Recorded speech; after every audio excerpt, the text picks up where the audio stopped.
अस्सलाम वालेकुम स्टूडेंट आज के इस वीडियो लेसन में हम लोग डिस्कस करेंगे एक्सरसाइज 7.3 के कुछ important questions about trigonometric ratios and we have to find their values. Students आज के इस वीडियो लेसन में हम लोग डिस्कस करेंगे क्वेश्चन नंबर 6, 7, 8, 9 और 10, 11 से रिलेटेड टॉपिक।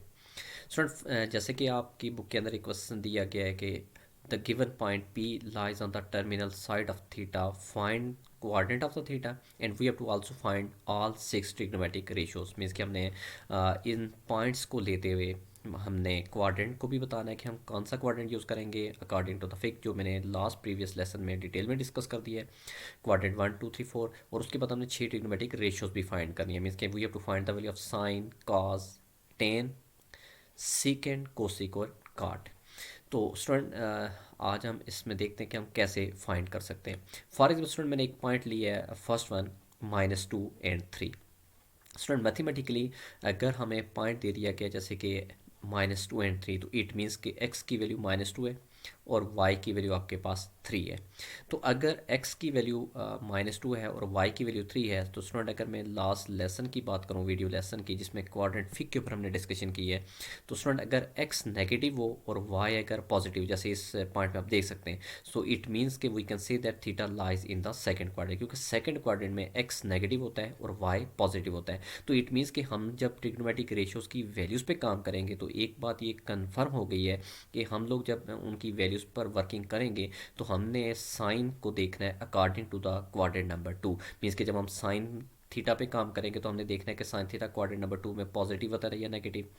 जब हम कॉस थीटा की वैल्यू फाइंड करेंगे तब भी हम देखेंगे कि कॉस थीटा सेकंड क्वाड्रेंट में पॉजिटिव होता है या नेगेटिव। और सिमिलरली तीसरी वैल्यू जो होती है मेन टेन थीटा, जब हम उसकी वैल्यू फाइंड करेंगे तो तब भी हम क्वाड्रेंट नंबर 2 देखेंगे कि क्वाड्रेंट नंबर 2 में टेन थीटा बेसिकली क्या होता है, पॉजिटिव या नेगेटिव। तो इस चीज़ के ऊपर आप कैसे वर्किंग करेंगे इसको फर्दर एक्सप्लेनेशन आप ये नीचे देख सकते हैं। स्टूडेंट के अगर हमारे पास मैंने इससे रिलेटेड ये मैंने फिक भी एक ड्रा कर दी है, अगर हम इसको फिक ड्रा करके देखें कि अगर एक्स की वैल्यू -2 है और वाई की वैल्यू 3 है, तो जब हम इसको ज्वाइन करेंगे ओरिजिन के साथ तो ये बन जाएगी एक राइट एंगल ट्राइंगल जिसमें बेस माइनस आपने बेस में एक्स की वैल्यू -2 और परपेंडिकुलर वाई की वैल्यू 3 है। तो इट मीन्स कि बाकी सारी ट्रिग्नोमेट्रिक रेशियोज फाइंड करने से पहले हमें अकॉर्डिंग टू द फिग आप देख सकते हैं हमें हाइपोटेनस की वैल्यू अननोन है जिसको हमने सर्च करना है। तो ये हम कैसे सर्च करेंगे, by using the concept of student Pythagoras theorem, hypotenuse square which is equal to base square plus perpendicular square. Student जब हम इस फार्मूले के ऊपर वर्क करेंगे तो hypotenuse square is equal to -2 का स्क्वायर हो जाएगा 4, 3 का स्क्वायर 9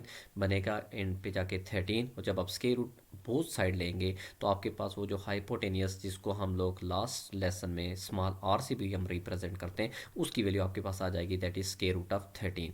इट मीन्स के हमारे पास बेस की वैल्यू अगर -2 आ रही है जी मीन्स के 2 आ रही है अगर, या जैसे x की वैल्यू की बात करें तो -2 आ रही है और परपेंडिकुलर y की वैल्यू 3 आ रही है, तो हाइपोटेनस की वैल्यू स्क्वायर रूट ऑफ 13 आ रही है। जब हमारे पास ये पूरी राइट एंगल ट्राइंगल की साइड्स की इन्फॉर्मेशन कंप्लीट हो जाएगी स्टूडेंट, तो हम अपनी फर्स्ट वैल्यू की तरफ चलेंगे जिसमें होता है साइन थीटा। साइन थीटा होता है परपेंडिकुलर और हाइपोटेनियस, और अगर वैल्यूज़ की उस फिक के अकॉर्डिंग बात करें तो mathematically that can be written as y/r, जो हम लास्ट लेसन में डिस्कस कर चुके हैं। तो इट मीन्स कि अगर साइन थीटा y/r होता है तो y की वैल्यू आप देख सकते हैं वो आपके पास 3 है, और r की वैल्यू हमने r मीन्स हाइपोटेनस की वैल्यू हमने अभी फाइंड किया that is square root of 13।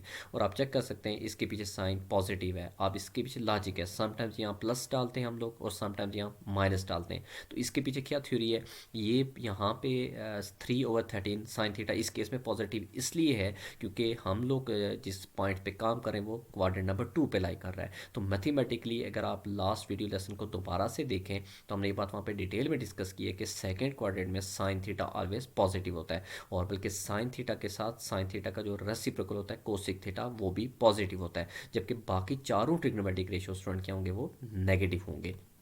So that's Y sine theta की वैल्यू बन जाएगी 3/√13। इसी के नीचे अगर आप देखें तो मैंने आपकी आसानी के लिए लिखा हुआ है कि साइन थीटा का रेसिप्रोकल होता है कोसिक थीटा। तो इसका मतलब अगर साइन 3/13 का रूट होता है तो कोसिक थीटा स्टूडेंट हो जाएगा 13√3।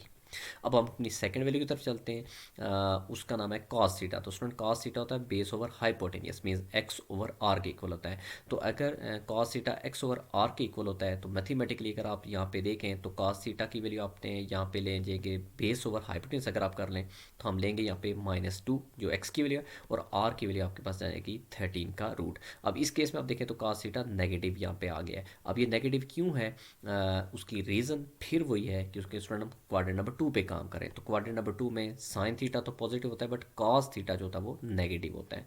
फिर हम इसी कॉस थीटा के अगर रेसिप्रोकल की हम बात करें स्टूडेंट, तो कॉस थीटा का रेसिप्रोकल सेकंड थीटा होता है। तो दे आप चेक कर सकते हैं कि कॉस थीटा अगर -2/13 का रूट है तो सेकंड थीटा इसी का रेसिप्रोकल हो जाएगा 13/-2, या माइनस सेंटर में आप लिख लें तो 13 का रूट/2 भी आप इसे लिख सकते हैं। फाइनली स्टूडेंट जब आप टेन पे जाएंगे तो टेन थीटा होता है y/x। तो इस केस में अगर देखें तो y की वैल्यू आपके पास 3 है और एक्स की वैल्यू आपके पास -2 है, जिसको मैंने ये सेंटर में लिख दिया है। तो अगेन आप चेक करें तो टेन थीटा आपके पास आ रहा है -3/2। तो ये माइनस क्यों आ रहा है, उसकी रीज़न फिर यही है बिकॉज हम क्वाड्रेंट नंबर 2 पे वर्क कर रहे हैं। तो क्वाड्रेंट नंबर 2 में टेन थीटा भी तो नेगेटिव होता है। So that's why we can write tan theta is equal to -3/2। तो स्टूडेंट टेन थीटा का रेसिप्रोकल होता है चूँकि कॉट, तो इट मीन्स अगर टेन -3/2 है तो कार्ड बन जाएगा -2/3। तो आप देख सकते हैं हमने इस राइट एंगल ट्राइंगल और पैथागोरस थ्योरम के कंसेप्ट को यूज़ करते हुए हमने 6 ट्रिग्नोमेट्रिक रेशियोज़ की वैल्यू फाइंड कर दी है। सिमिलर स्टूडेंट आप ये दो पॉइंट्स भी खुद ऐसे ही इसी कंसेप्ट को यूज़ करते हुए सॉल्व कर सकते हैं।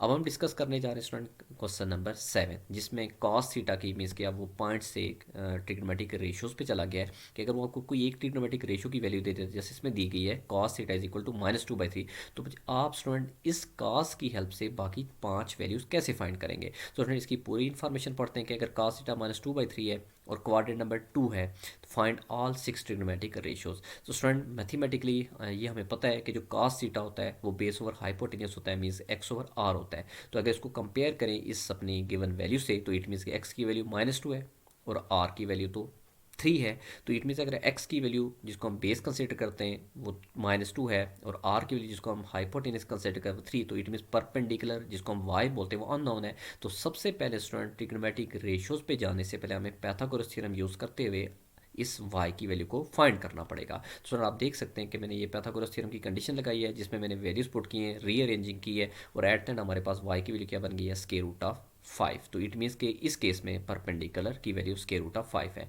जब आपके पास ये इन्फॉर्मेशन पूरी हो जाएगी तो सिमिलरली आप क्वेश्चन नंबर 6 की तरह साइन थीटा पे चले जाएंगे और आप कहेंगे कि साइन थीटा तो y ओवर आर के इक्वल होता है। तो स्टूडेंट अगर sine theta y over r के इक्वल होता है तो y की वैल्यू √5 है और r की वैल्यू तो आपके पास स्टूडेंट 3 है। और यहाँ पे भी आप देख सकते हैं कि यहाँ इसके पीछे साइन प्लस का है, रीज़न फिर वही है कि हमें वो फिर काम वर्क करवा रहा है क्वाड्रेंट नंबर 2 पे। तो इट मीन्स अगर क्वाड्रेंट नंबर 2 पे वर्क कर रहा है तो क्वाड्रेंट नंबर 2 में साइन थीटा ऑलवेज पॉजिटिव होता है और साइन का रेसिप्रोकल कोसिक, मैं अगेन बोल रहा हूँ ये इसी के नीचे मैंने लिखा हुआ है। तो साइन थीटा अगर पॉजिटिव है तो कोसिक भी पॉजिटिव होगा, लेकिन रेसिप्रोकल फॉर्म में तो उसका आंसर बन जाएगा स्टूडेंट 3/√5। सिमिलरली आप कॉस पे जाएंगे तो कॉस होता है एक्स ओवर आर। तो एक्स की वैल्यू तो इस केस में -2 है और आर की वैल्यू आपके पास 3 है। तो अब ये नेगेटिव आ गया। अब ये नेगेटिव क्यों आया स्टूडेंट, अगेन रीज़न बिकॉज हम क्वाड्रेंट 2 पे काम कर रहे हैं तो क्वाड्रेंट 2 में तो कॉस नेगेटिव होता है। तो कॉस का जो रेसिप्रोकल होगा स्टूडेंट वो होता है सीकेंड। तो सीकेंड भी नेगेटिव होगा लेकिन इसका रेसिप्रोकल हो जाएगा मीन्स -3/2।